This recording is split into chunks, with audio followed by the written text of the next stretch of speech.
नमस्कार, मैं हूं विवेक राय और मैं आज आपको एक ऐसी शख्सियत से मिलवाने जा रहा हूं जिनका 32 साल का प्रशासनिक अनुभव तो रहा ही है, लेकिन पिछले 2 साल से राजनीतिक रूप से वो सक्रिय हैं। मेरे साथ हैं इस वक्त उत्तर प्रदेश के ऊर्जा और नगर विकास मंत्री अरविंद शर्मा जी।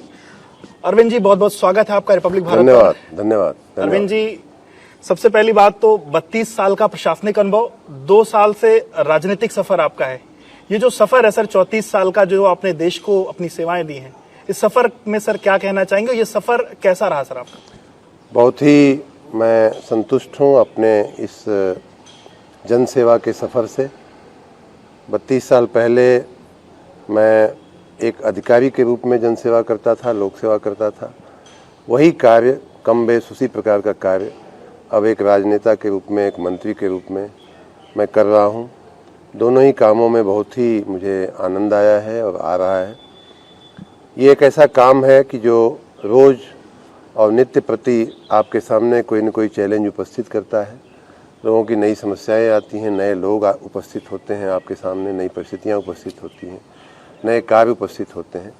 लेकिन कुल मिलाकर के उसके मूल में ये है कि जनता की जो व्यक्तिगत आकांक्षाएं होती हैं, जन सामान्य की जो इच्छाएँ होती हैं, जो पूरी नहीं होती हैं, तो शिकायतों का स्वरूप लेती हैं। तो उनका निस्तारण, उनका अच्छे से व्यवस्थापन करना लोकतंत्र में सबसे बड़ी आवश्यकता है।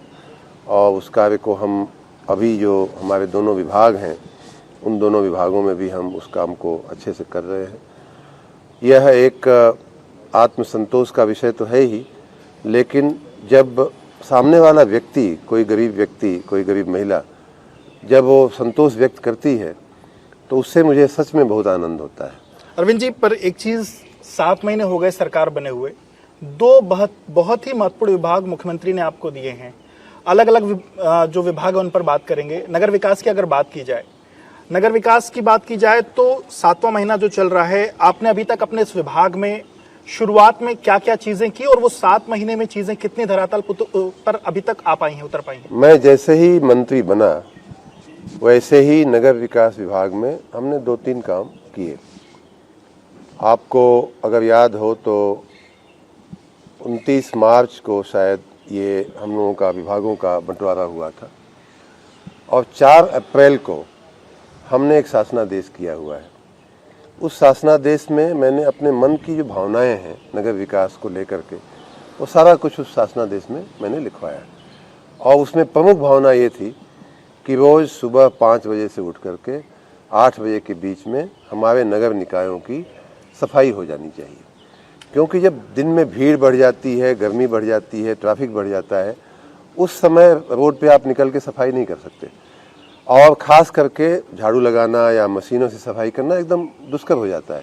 तो मैंने आग्रह किया कि अन्य राज्यों में, अन्य शहरों में जिस प्रकार सुबह की सफाई होती है वैसे यहाँ किया जाए। मुझे बहुत खुशी है कि मॉनिटरिंग कैसे होती है? शुरुआत में थोड़ा हमारे कर्मचारियों, सफाई कर्मचारियों में भी उसका रेजिस्टेंस देखने को मिला। उनके संगठनों ने भी थोड़ी सी आनाकानी की, लेकिन बाद में उन सबको आनंद आने लगा। बाद में उनको बहुत अच्छा आनंद आने लगा। और उसकी मॉनिटरिंग की हमने जो व्यवस्था की है, स्वयं मैं निकलता हूँ, मैंने स्वयं भी जा करके सुबह उठ करके मैंने देखने का कई बार कार्य किया है, प्रयास किया है।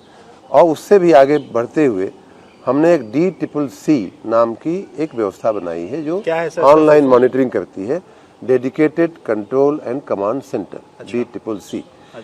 उन्हीं दिनों से हमने DCCC की व्यवस्था की है, जो पूरे सुबह 5 बजे से वो स्वयं भी उस हमारे जो डायरेक्टर लोकल बॉडीज़ हैं उनकी ऑफिस में एक पूरा सेटअप बनाया हुआ है।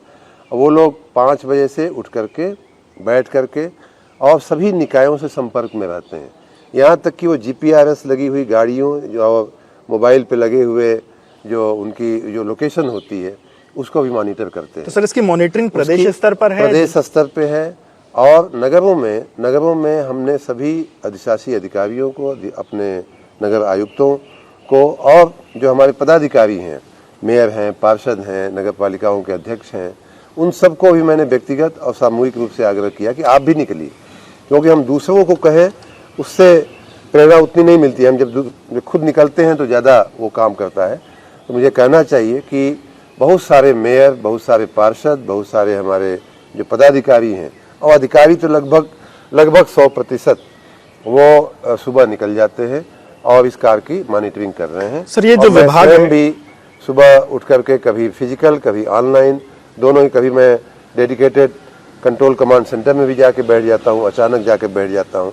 तो इस तरह से हमने मॉनिटरिंग की व्यवस्था बनाई हुई है। सर, जो विभाग है जन अपेक्षाएं लोगों की बहुत होती हैं इसमें, तो क्या लोगों के भी फीडबैक आते हैं इसको लेकर के? क्योंकि बहुत जगहों पर ऐसा, आप ठीक है आप कह रहे हैं मॉनिटरिंग करते हैं, लेकिन बहुत सी जगहों पर गंदगी खबर या ऐसा कहीं ना कहीं लोग सोशल मीडिया पर अपलोड करते हैं, तो उसको कैसे वहां पर कैसे निस्तारण करवाते हैं? लोगों की शिकायतें, स्वाभाविक बात है कि ये ऐसा विषय है कि आपने यहाँ सफाई किया दूसरी जगह रह गई, या यहीं सफाई किया किसी ने आके कचरा डाल दिया, कूड़ा डाल दिया, तो ये निरंतर चलने वाली प्रक्रिया है।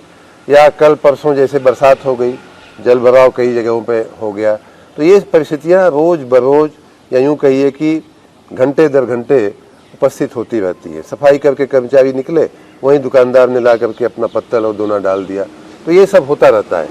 और उसके निस्तारण के लिए जहां मैंने कहा कि मैं स्वयं, हम लोग अधिकारियों को जागृत किए हैं कि आप मॉनिटर करिए। साथ ही आपको याद होगा तो कुछ महीने, उन्हीं दिनों में हमने 1533 नंबर की एक 4 डिजिट की toll free number, telephone number की एक व्यवस्था खड़ी की। अभी तक नगर विकास विभाग में ऐसी कोई व्यवस्था नहीं थी कि जहां आसानी से नंबर याद हो सके। जैसे आपका 1090 है महिला सुरक्षा के लिए, वैसे ही 1533 हमने किया हुआ है। तो लगभग उस व्यवस्था को भी अब 3-4 महीने हो गए। इसमें सर लगभग अभी तक कितनी शिकायतें लगभग आई, कितना निस्तारण हुआ? इसमें हजारों की संख्या में शिकायतें आई हैं। और उससे भी बड़ी बात यह है कि जनता को अब वो जो नंबर है वो काफ़ी प्रचारित हो गया है।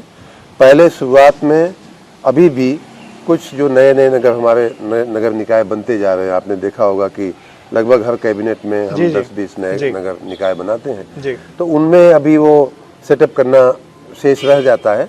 लेकिन बाकी सब नगर निकायों में लगभग 500 से ऊपर नगर निकायों में हमारी व्यवस्था बन चुकी है। अब उसे जो बाकी जो कुछ बचे हुए हैं उनमें भी वो सेटअप करना है। उससे नागरिक को 1533 नंबर याद रख करके और अपनी फरियाद पहुंचाने का, अपनी फरियाद कहने का एक बहुत अच्छा अवसर मिल जाता है। सर, एक चीज मैं जोड़ना चाहूंगा, एक चीज अभी जैसे हमने देखा, जो बारिश का मौसम चल रहा है, लगातार पिछले दिनों हमने देखा अलग अलग जगहों पर जलभराव की समस्या आई। ये कहा जाता है क्योंकि लखनऊ की ही बात की जाए, लखनऊ तमाम जो पॉश इलाके हैं वहां पर जलभराव की स्थिति है, तो कमी कहाँ है सर? ये जो जलभराव की स्थिति से हम क्यों नहीं, इससे निपटारा क्यों नहीं पा रहे हैं? क्या एक, और अगर हमें निपटारा पाना है इसमें, क्योंकि आप एक लगातार प्लानिंग और पॉलिसी का आपका काम रहा है, निपटारा अगर पाना है, मान लीजिए लखनऊ की बात कर लें, कितना समय लोगों को लगेगा कि हम एक ऐसी व्यवस्था दे पाएं कि जलभराव की समस्या से हमें निपटारा मिल सके? ऐसी समस्याओं से निपटारा पाने के लिए हमें थोड़ा और लंबे प्रयास करने होंगे। हुआ ये है कि वर्षों से जो हमारे जल निकासी के जो कुदरती जो सिस्टम बने हुए थे, जिसको नेचुरल ड्रेनेज कहते हैं, नाले नालियाँ, पानी का स्वभाव होता है जहाँ नीचा होता है वहाँ जाता है, तो इस तरह की जो स्वाभाविक बहने वाली जो हमारी जो व्यवस्थाएं थी, उनको जो अर्बनाइजेशन हुआ है, अब तो गांव में भी ये समस्या आ रही है, अर्बनाइजेशन के चलते वो व्यवस्थाएं थोड़ी सी हमारी बाधित हो गई हैं। लोगों ने मकान बना लिए हैं, सड़कें बन गई हैं, पुल पुलिया बन गए हैं, फैक्ट्रियां बन गई हैं, इसके चलते जल भराव होता है। अब उसमें हमें एक एक जगह को चिन्हित करके और वहाँ के जल निकासी की बात को एक एक प्रोजेक्ट के रूप में बना करके उसे हमें ट्रीट करना पड़ेगा। तो क्या हम इस पर कोई काम कर रहे हैं? जैसे हम कल लखनऊ में जो जल भराव हुआ था उसे देखने के लिए मैं स्वयं निकला था। वहाँ जब मैं गया तो प्रत्यक्ष लोगों ने कहा कि कुछ ऐसे इलाके हैं जहाँ हर साल पानी भरता ही भरता है।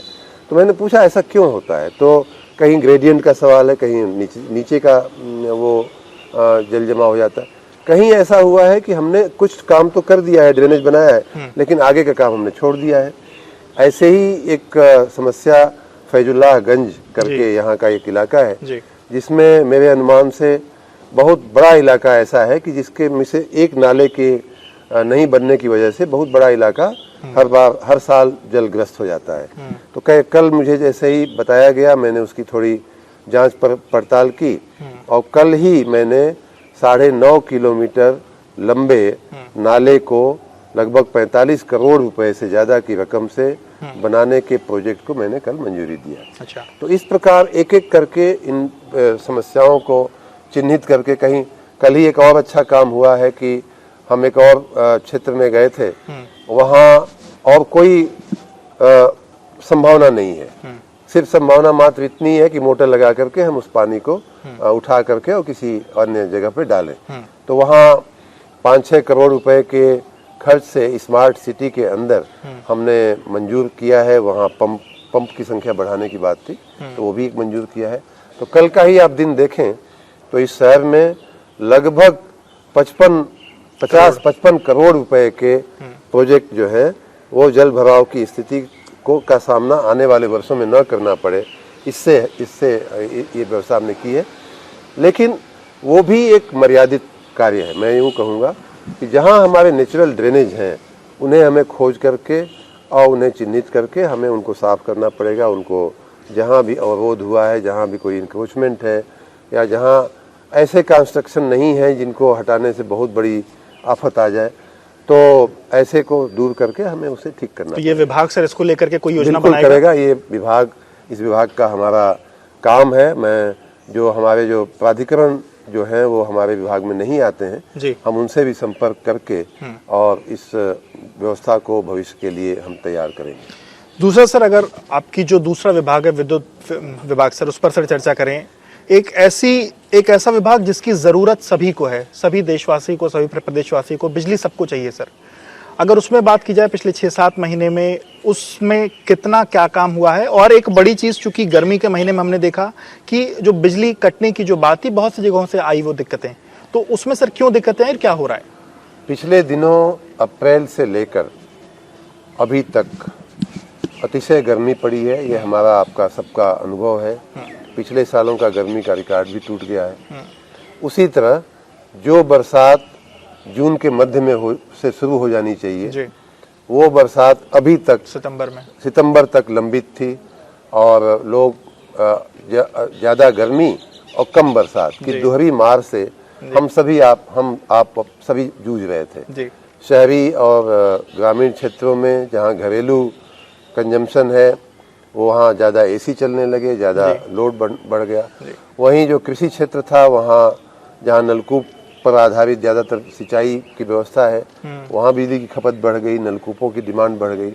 तो इसके कारण ऐसा हुआ कि पिछले 10 साल में पूरे एक दशक में जो हमारी विद्युत की बिजली की औसत मांग थी वो लगभग 11,000-12,000 मेगावाट हुआ करती थी। पिछले 10 साल का मैं 11 से 21 तक का मैंने हिसाब देखा है। उसकी जगह इस साल अप्रैल से अगस्त तक की जो बिजली की मांग है वो 24,500 उसका औसत रहा है, 5-6 महीने का औसत। इतना ही नहीं, जुलाई के महीने में आपको याद होगा मैंने फिगर पब्लिक भी किया था, 26,500 कुछ मेगावाट गई थी। मतलब एकदम से ऐतिहासिक रूप से ज्यादा बिजली की मांग गई थी। इसी अगस्त महीने में 26,550 मेगावाट अगस्त महीने में बिजली की पीक डिमांड जा चुकी है। तो इस प्रकार ऐतिहासिक रूप से बिजली की मांग बढ़ी है, बिजली की डिमांड बढ़ी है। उसकी आपूर्ति करने के लिए हम लोग प्रयास कर रहे हैं, वो एक चुनौती है और हमें कहना चाहिए कि हमारे लोगों ने इस चुनौती को स्वीकार करते हुए बहुत ही अच्छा कार्य किया है। पर सर एक चीज़ मैं जोड़ना चाहूँगा, एक चीज़ पूछना चाहूँगा, जैसे 17 तक जब तक आपने मतलब 17 के चुनाव की बात करूँ तो ये कहा जाता था कि प्रदेश में बिजली नहीं मिलती है लोगों को, गांव तक बिजली नहीं जाती है। उसके बाद 17 से 22 तक लगातार हर एक मन से ये कहा गया कि गांव तक हमने बिजली पहुंचा दिया, 24 घंटा बिजली दे रहे हैं। फिर सर अचानक से 22 के बाद ये इतना बड़ा मतलब जो शिफ्ट ऑफ डिमांड का जो चेंज है ये कैसे आ गया सर? देखिए, हम 24 घंटे बिजली देने की तरफ आगे बढ़ रहे हैं। हाँ। लेकिन जैसा मैंने कहा कि पिछले सालों में कोरोना वगैरह की जो समस्या थी, हाँ, उसके चलते फैक्ट्रियां बंद थीं, दुकानें बंद थीं, संस्थान बंद थे, तो घरेलू कंजम्पशन में संपूर्ण पूर्ति हो जाती थी। तो ऐसा लोगों को लगता था कि बिजली पर्याप्त है। लेकिन हमारी मांग बढ़ रही है, जैसे जैसे विद्युतीकरण हो रहा है। हमारे 1.25 लाख लगभग मजरे ऐसे थे जिनमें विद्युतीकरण नहीं हुआ था। हम औद्योगिकरण की तरफ आगे बढ़ रहे हैं। इसी पर मैं सर आपने 1.25 लाख उसकी बात की सर, हर घर बिजली की जो योजना है सर, वो अगर हम बात करें उत्तर प्रदेश की, कितने ऐसी जगह हैं जहां पर अभी तक हम बिजली आपूर्ति नहीं कर पाए और हमारा क्या एक तरीके से योजना है, कब तक हर घर बिजली? ऐसा कोई गांव और ऐसा कोई इलाका नहीं है जहां हम बिजली नहीं आपूर्ति कर पा रहे हैं। कुछ मजरे जो अभी जो ध्यान में आ रहा है, कहीं कहीं जो छुट्टे छवाए या बहुत ही पर्वतीय क्षेत्र हैं या बहुत ही दुर्गम जो क्षेत्र हैं, कहीं कहीं से शिकायतें आती हैं, उन्हें हम रोज बरोज हम दूर कर रहे हैं। ऐसा कोई क्षेत्र नहीं है, ऐसा कोई घर नहीं है, ऐसा कोई मकान नहीं है जहां बिजली नहीं पहुंच रही है। और यही एक कारण है कि बिजली की डिमांड बढ़ी है। उस बढ़ी हुई डिमांड को हमारे ऊर्जा कर्मी जो है पूरा करने का पूरा प्रयास कर रहे हैं। आपके संज्ञान में होगा कि हमारे जो पावर प्लांट्स का जो प्लांट लोड फैक्टर जो 61% हुआ करता था, उसको इन गर्मी के दिनों में हमने बढ़ा करके 86% किया है। अच्छा, 80 से ऊपर किया है। उतना ही नहीं, जो बिजली का उत्पादन है वो पिछली साल अगस्त महीने या जुलाई महीने का आप उत्पादन देखें जी, तो उसमें औसतन लगभग 30% की वृद्धि हुई है। कोयले की खपत हमने ज्यादा किया है, ज्यादा पीएलएफ से हमने प्लांट्स को चलाया है जी, हमने। जो हमारे बिजली होने के बावजूद भी जो हमारे ट्रांसफार्मर जलने की कारण बिजली पहुंच नहीं पाती थी लोगों के पास जी, वो बिजली के जो संयंत्र जल जाते थे, खराब हो जाते थे जी, उसके दर में भी हमारी कमी आई है। अच्छा। हमारे प्रिवेंटिव मेंटेनेंस के चलते। तो इन सारी बातों को लेकर के हम पूरे विद्युत विभाग को सतर्क और चौकन्ना किए हुए हैं, जिससे कि लोगों को निर्बाध बिजली पहुंचाई जा सके। और हमने ये भी लक्ष्य रखा है कि आने वाले दिनों में, आने वाले अभी तो हम रोस्टर के मुताबिक बिजली दे रहे हैं, क्योंकि शहरी क्षेत्रों का, ग्रामीण क्षेत्रों का अलग अलग रोस्टर यहाँ निर्धारित है। जी, जी। लेकिन मेरी खुद की ये मंशा है और मैं समझता हूँ कि ये संभव भी है कि हम 24 घंटे बिजली देने की दिशा की तरफ बढ़ सकते हैं और हम उस लक्ष्य की तरफ बढ़ रहे हैं। एक सवाल सर बिजली चोरी को लेकर के है। ये एक बड़ी समस्या है जो ऊर्जा विभाग झेलता है, उससे सर कैसे निपट रहे हैं और उसको लेकर के क्या योजना बनाई जा रही है? और बिजली की व्यवस्था ऐसी है कि जब तक ये एक सेवा है, ये एक प्रोडक्ट है, और जब तक उसका पैसा नहीं मिलेगा तब तक बिजली की व्यवस्था चल नहीं सकती। उस दिशा में हमने अपने विभाग को भी सतर्क किया है और लोगों से भी मैं बार बार अपील कर रहा हूँ, बार बार कह रहा हूँ कि आप अपने जो बिजली का खपत करते हैं उसका ईमानदारी पूर्वक उसका बिल चुकता कीजिए। अच्छा। और इस दिशा में जहाँ एक तरफ प्रशासन की सख्ती हो रही है, वहीं दूसरी तरफ हमने लोगों को अवसर भी दिया कि जहाँ कई बार क्या होता है कि किसी उपभोक्ता का बिल 2 महीने उसने नहीं जमा किया, तीसरे महीने वो इतना भारी हो जाता है, इतना बड़ा हो जाता है कि अब उसकी शक्ति के बाहर होने लगता है। तो कई लोग जो बिजली का बिल जमा करना चाहते हैं वो लोग भी अपनी उन मर्यादाओं, उन सीमाओं के चलते नहीं जमा कर पाते और वो वर्षों बरस, मास दर मास बढ़ता जाता है। एक सवाल सर, लिए मैंने एक समाधान योजना, एक मुफ्त इसी को लेकर के कि सर ये कैसे काम करे एक मुफ्त समाधान योजना हमने जुलाई और अगस्त के महीने में चलाई थी, आपको याद हो। तो उसमें लगभग 38 लाख लोगों ने, बड़ी ऐतिहासिक योजना रही, अभी तक की सबसे सफल एक मुफ्त योजना जो है वो थी और उसमें लोगों ने बहुत अच्छे से प्रतिभाग किया। उसमें हमने जो 1 लाख से कम बकायेदार थे, 1 लाख रुपए से उनको 6 किस्तों में जमा करने का कहा था और जो 1 लाख से ऊपर वाले थे उनको 12 किस्तों में। तो ये सर ये कितने उपकेंद्रों पर चल रहा है, क्या है इसका सुबह से शाम तक का क्या? अब तो वो पूर्ण हो चुका है। अच्छा। वो एक मुफ्त समाधान योजना जो थी वो बिल के पेमेंट की थी। अच्छा। अभी वर्तमान में हम जो चला रहे हैं वो है एक विद्युत विभाग की एक सबसे बड़ी समस्या है कि उपभोक्ताओं की शिकायतों का जो नियमित निस्तारण होना चाहिए उसमें कहीं न कहीं कमी रह जाती है। लोगों की उम्मीदें ज़्यादा होती हैं, लोगों की शिकायतें रहती हैं। तो उसके निस्तारण के लिए हमने पिछले इस सप्ताह से 12 सितंबर से 19 सितंबर के बीच विद्युत समाधान सप्ताह हमने शुरू किया है। और उस सप्ताह के दरमियान हमने कहा है कि हमारे सभी जो 4400 विद्युत उपकेंद्र हैं, जिनको सब स्टेशन कहते हैं, जो हमारी सबसे छोटी इकाई होती है, 33/11 केवी के जो सब स्टेशन होते हैं, वहाँ पर हमने सुबह 8 बजे से रात को 8 बजे तक समाधान शिविर हमने लगाने का कहा है। सुबह अर्ली इसलिए रखा है कि जो लोग कामकाजी हैं वो ये काम करके अपने काम पे जा सकते हैं। शाम को इसलिए रखा है कि काम करके अपना और विद्युत विभाग का संपर्क कर सकते हैं। तो इसके लिए हमने पूरे सप्ताह एक ही बैनर के नीचे लगातार 7-8 दिन हमारे कर्मचारी बैठ रहे हैं। उसके 5 दिन पूरे हो चुके हैं, अंतिम 3 दिन अब बचे हैं, आज, कल और सोमवार। ये इन दिनों में 3 दिनों में हमारे लोगों को बुला करके हमारे गाड़ियां, मोबाइल वैन हमने लगाए हुए हैं। जैसे इलेक्शन में प्रचार होता है वैसे प्रचार हो रहा है। हम इलेक्ट्रॉनिक और इलेक्ट्रिक जो हमारे टेलीफोन लाइनें हैं उनकी डायल टोन में हमने उसी दिशा में बदलवाई है जी। उसकी डायल टोन आप भी ले लीजिए, आप भी अपने चैनल पे प्रचारित करेंगे तो मुझे मदद मिलेगी। तो इस तरह से हम जनता को प्रेरित कर रहे हैं कि भाई ये एक ऐतिहासिक अवसर है कि जब ऊर्जा विभाग के, विद्युत विभाग के कर्मचारी स्वयं सामने से चल करके आपकी समस्या दूर करने के लिए बैठे हैं, आपकी प्रतीक्षा कर रहे हैं, बल्कि प्रचारित कर रहे हैं कि आप आइए और अपनी समस्या का समाधान कराइए।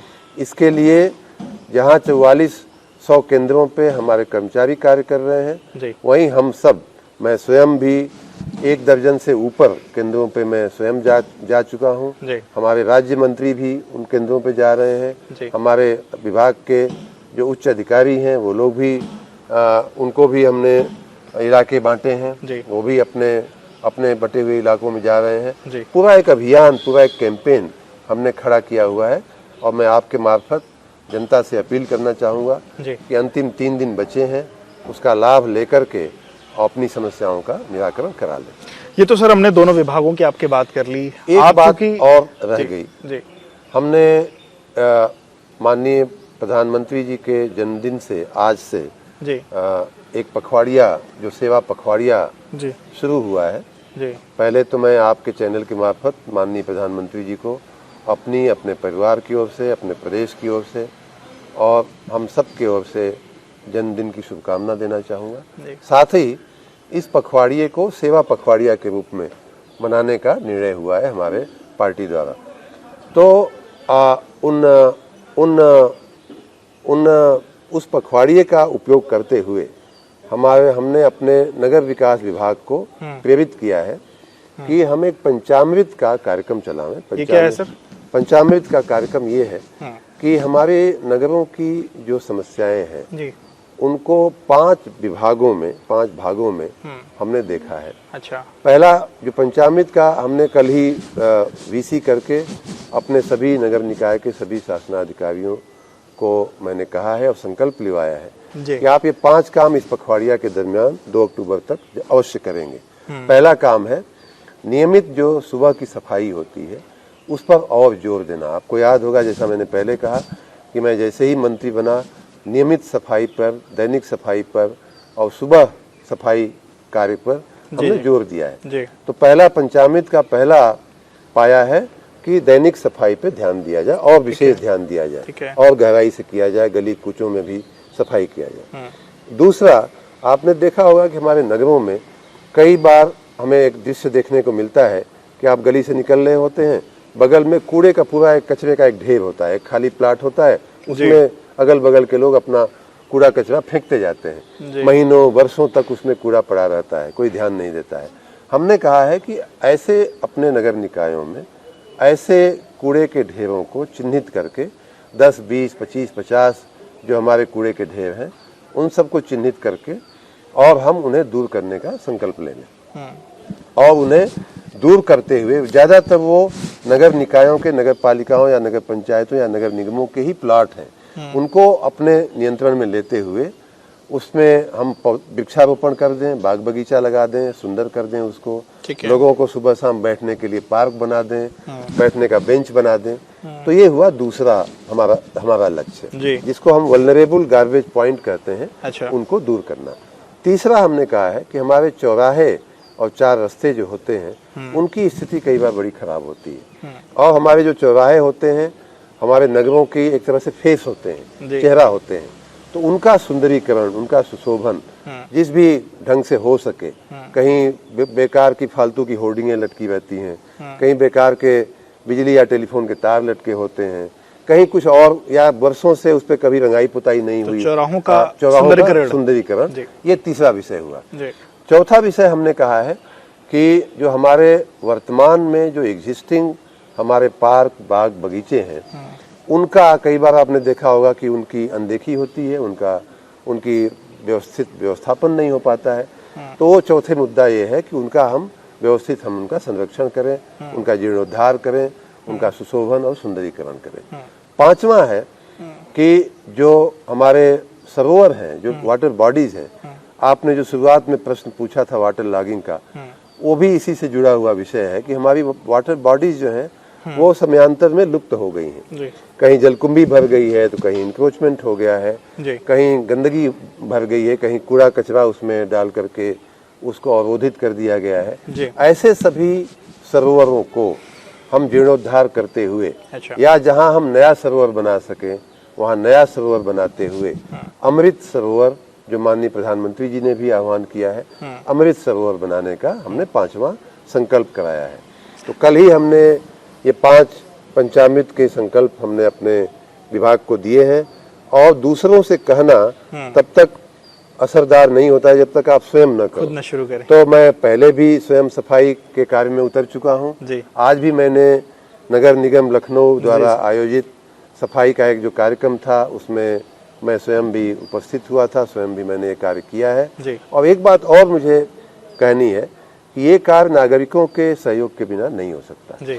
आपको जानकर बड़ी खुशी हुई, मुझे वो देख करके भी बड़ा अच्छा लगा कि एक पान की दुकान के सामने थोड़ा कचरा था, मैंने साफ करने की कोशिश की, तो पान के दुकानदार को मैंने जैसे ही टोका कि भाई साहब ये आपके सामने देखिए ये ऐसे पड़ा हुआ है, वो व्यक्ति उतर करके आकर के वो कूड़ा जो है उठाने लगे, स्वयं झुक करके उठाने लगे। तो हमें थोड़ा सा लोगों को जागरूक करना है। लोग एकदम तैयार, माननीय प्रधानमंत्री जी ने स्वच्छ भारत का जो आह्वान कर दिया है, उसके चलते लोगों की मानसिकता इस कदर बदल गई है, बेहतर हो गई है कि लोग तैयार बैठे। हमें थोड़ा सा उस चिंगारी को आग बनाने की आवश्यकता है। चिंगारी दिख रही है, और मुझे सुबह बड़ा अच्छा लगा कि उस व्यक्ति ने मुझे रोकते हुए कि साहब आप रहने दीजिए, मैं कर देता हूँ। तो ये बिल्कुल, देखिए लोगों की जन अपेक्षाओं, आपकी लोगों से जन अपेक्षाएं तो हैं ही, लेकिन लोग भी उसमें आपका सहयोग दे रहे, जैसा आप कह रहे हैं। और दोनों विभाग के, मुझे कहना चाहिए, दोनों विभाग के कर्मचारीगण, उनके संगठन, हमारे नगर विकास विभाग से जुड़े हुए हमारे जो पार्षद पदाधिकारी हैं, जो मेयर हैं, अध्यक्षगण हैं पंचायतों के, नगर पालिकाओं के, सबका हमारा पूरी टीम एक लय में, एक सुर में, एक ताल में चल रही है। सर, ये तो आपने विभागों को बात कर ली। मैं अब आपसे एक और सवाल सर करना चाह रहा हूँ, राजनीतिक सवाल सर। चूंकि 2 साल से आप लगातार अलग अलग जिलों के दौरे पर सर आप गए हैं, राजनीतिक परिदृश्य से उत्तर प्रदेश को आप कैसे देख रहे हैं, और उत्तर प्रदेश में किन चीजों की जरूरत है आगे? उत्तर प्रदेश 2022-27 का जो आपका टेन्योर है, उसमें आप कहाँ देखते हो तो उत्तर प्रदेश को? माननीय प्रधानमंत्री जी के आशीर्वाद से 2014 में जो देश में भारतीय जनता पार्टी की सरकार बनी, उसका मुझे अनुभव है। 2014 में जब भारतीय जनता पार्टी की सरकार बनी, तो उन्हीं दिनों माननीय प्रधानमंत्री जी ने मुझे बनारस का थोड़ा सा काम देखने को मुझे कहा था। मैं उन दिनों प्रधानमंत्री कार्यालय में काम करता था। मैं बनारस आने जाने लगा, लेकिन 2014 से 17 तक 3 साल यूं कह लीजिए कि हमारा बेकार गया बनारस में। वो इसलिए कि प्रदेश में हमारी सरकार नहीं थी, भारतीय जनता पार्टी की सरकार ने। हम कितना भी प्रयास किए, लेकिन वो 2.5-3 साल का जो समय था वो जाया गया। भारत सरकार में से हम लोग पूरा प्रयास करते थे, मैं बार बार दौड़ के आता था, पूरी टीम यहाँ लेकर के आता था, लगाता था, लेकिन परिणाम नहीं मिलता था। 2017 में जब भारतीय जनता पार्टी की यहाँ सरकार बनी, जिसे हम लोग डबल इंजन की सरकार कहते हैं, तब से उत्तर प्रदेश में विकास की गति तेज हुई है, इसमें कहीं कोई दो राय नहीं है। आप देख रहे होंगे, चाहे बनारस की सड़कों का विकास हो, चाहे पूर्वांचल के एक्सप्रेस वे का विकास हो, चाहे काशी विश्वनाथ कॉरिडोर का विकास हो, चाहे अन्य ऐसे विकास के कार्य हो, चाहे बुंदेलखंड एक्सप्रेस वे का कार्य हो, ये सब देखते देखते पिछले 5 साल 5.5 साल में माननीय मुख्यमंत्री श्री योगी जी के नेतृत्व में हुआ है। अभी हम मजरों के विद्युतीकरण की बात कर रहे थे। लगभग 1.25 लाख मजरे ऐसे थे जिनका जहाँ बिजली नहीं पहुँचती थी आज पहुँचने लगी है। जी। कई लाख नहीं बल्कि करोड़ों मकान ऐसे थे जिन घरों में बिजली नहीं पहुँचती थी। मुझे याद है लगभग एक करोड़ से 1,40,45 लाख ऐसे मकान थे जहाँ बिजली नहीं पहुँचती थी। तो इन सब कार्यों को हमारी पार्टी की सरकार ने किया है और आने वाले दिनों में भी विकास की उस रफ्तार को हम सब मिल करके अलग अलग अपने हमें जो दायित्व मिले हैं उन क्षेत्रों में भी और जो माननीय प्रधानमंत्री जी माननीय मुख्यमंत्री जी की जो मंशा है उसमें सामूहिक रूप से भी हम सब इस प्रदेश को विकास की नई ऊंचाइयों पर ले जाएंगे। यूपी को देश का नंबर 1 राज्य बनाएंगे और 1 ट्रिलियन की जो इकोनॉमी है बनाने की जो हमारे माननीय मुख्यमंत्री जी को की जो मंशा है इच्छा है उसमें हम अपना योगदान देंगे। और विशेष करके हमारे जो 2 विभाग हैं ऊर्जा विभाग और नगर विकास विभाग, ये दोनों ही 1 ट्रिलियन की डॉलर की इकोनॉमी बनाने के लिए बहुत ही महत्वपूर्ण विभाग हैं। उनमें भी मैं अपना पूरा प्रयास कर रहा हूं कि हम राज्य को एक विकसित और आर्थिक प्रगति करने वाला आधुनिक राज्य बना करके जनता के चरणों में अर्पण करें। बहुत बहुत शुक्रिया बात करने के लिए। तो आप सुन रहे थे अरविंद शर्मा जी को जिन्होंने रिपब्लिक से बातचीत की और उन्होंने बताया कि किस तरीके से उनके दोनों विभाग लगातार जनता की सेवा के लिए काम कर रहे हैं। और उन्होंने साथ ही साथ ये भी बताया कि 14 से 17 का जो समय डबल इंजन की सरकार न होने के कारण भले ही बेकार चला गया था, लेकिन उसके बाद 17 से जो विकास की गति आगे बढ़ी है वो 1 ट्रिलियन की इकोनॉमी बनाने का जो उत्तर प्रदेश का जो सपना है उसमें कहीं ना कहीं वो आगे बढ़ रहे हैं। और योगी आदित्यनाथ के जो सपने हैं 1 ट्रिलियन इकोनॉमी को बनाने के, उसमें उनके दोनों विभाग पूरी तरीके से अपनी भागीदारी निभा रहे हैं। वीडियो जर्नलिस्ट जितेश अवस्थी के साथ विवेक रायल, लखनऊ।